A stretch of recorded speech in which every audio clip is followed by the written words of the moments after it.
Moving straight into our 10th lesson, covering competency number 10, which reads, "The beginning teacher knows informal and formal procedures for assessing students' use of writing conventions and uses multiple ongoing assessments to monitor and evaluate students' development in that area." Now, in past lessons, we've spoken extensively about informal versus formal procedures for assessing writing conventions, but a refresher will help here.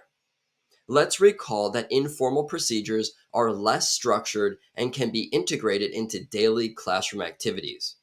Examples include observations during writing tasks, writing conferences with individual students, and quick writes or journal entries.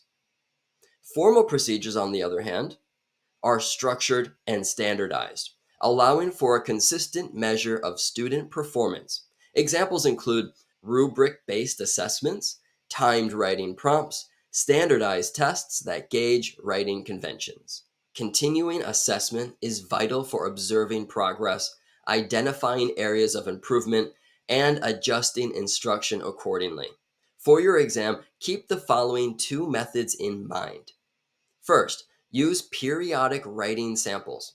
Collect samples at regular intervals, for example, beginning, middle, and end of the school year.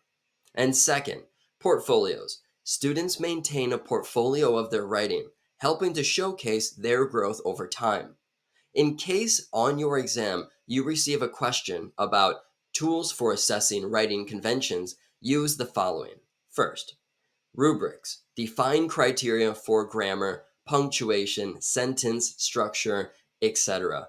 Tailor rubrics to match grade level expectations. Second tool are checklists, which are useful for students to self-assess or peer assess drafts before the final submission. And third, use editing stations, which are places where students can independently check their work for specific conventions. Now let's move to analyzing assessment, data, and informing instruction.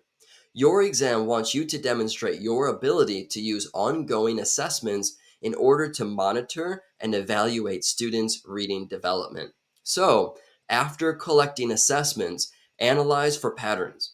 Ask yourself questions about the assessment, such as, are students consistently misplacing commas? Do they struggle with verb tense agreement? Your next step is to use targeted instruction. Based on your findings, plan mini lessons or activities to address these common errors. And finally, always provide individualized feedback that guides revisions, offers strategies, and highlights strengths. By employing a dual assessment strategy encompassing informal and formal methods, educators, you and I, we can precisely identify areas of progress and issues in our students' writing conventions, while consistent oversight guarantees students receive prompt and pertinent feedback, thus nurturing their ongoing advancement in this aspect of writing.